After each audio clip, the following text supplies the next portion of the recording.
Hey, Weekly Walk viewers, greetings from what feels like the Windy City in Boston today. But we're in Boston, not Chicago, so pardon if we get blown away. But I am here with Lindsay Serafin, who is VP of CS at Snyk, and you are my third Snyk Weekly Walker, but my first in person. Oh, I'm lucky. Yes, this so is great. Peter and Francesca, we will get you and we will get you on video, but we've got Lindsay holding down the Weekly Walk fort. So we'd love to talk all things CS. I also think you're my first CS Weekly Walk that's in forever. All right. So very excited for this. So all things customer success. yes, so let's dive in on that. Building a remote team, like as it relates to CS, and you were remote before you joined Snyk, but then the pandemic hit, and so obviously a lot more people are remote.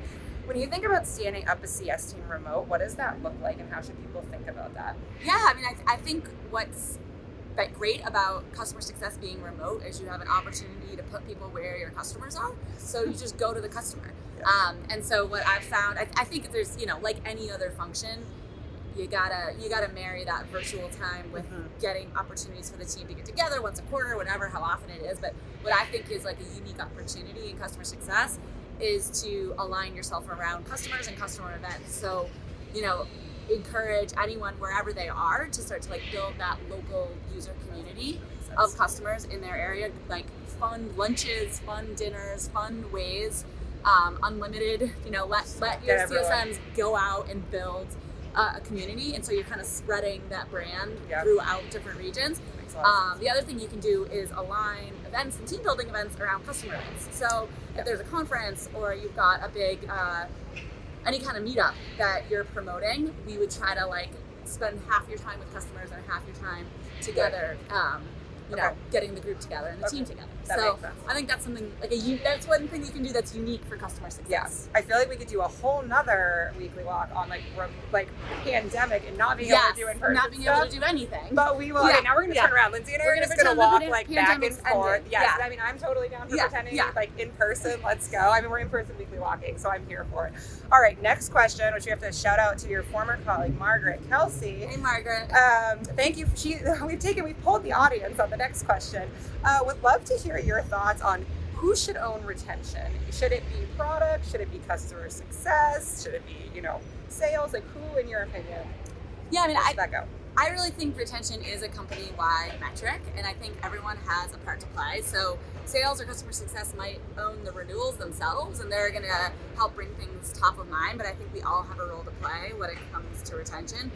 In terms of product specifically, I think it's really important to have metrics that product is tracking related to adoption of features or products. So whenever they're pushing something out, how do they know if it was successful, right? It's not just about how many sales or deals did you get out of that feature, but did you get traction? And I think a lot of product teams do that. Yeah.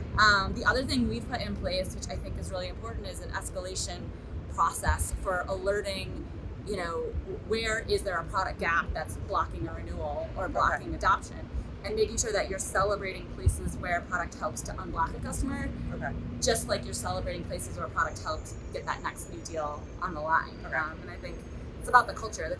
If you've got a customer-centric culture in product, I think that natural focus on retention just follows across the board. That makes a lot of sense. And last question for you, as we are approaching fall in New England, what is your favorite thing about fall in New England? Oh, there's so many. Fall in New England is beautiful. I'm sad to see summer go. So I'm sad, not gonna though. lie. Yes, so not sad. Gonna lie, but I love a good hike. I love getting up in the mountains. I love watching the leaves change color. And enjoying a good sweater and a good scarf. A good sweater and scarf. Yeah. I am totally with you. And some mulled apple cider, spiked apple cider, even better. So, all right. Well, thank you for Weekly Walk. We didn't get too blown away, which was great, thankfully, because we went up and down this little alley here. And Weekly Walk viewers, we'll see y'all soon. Bye, guys. Thank you so much.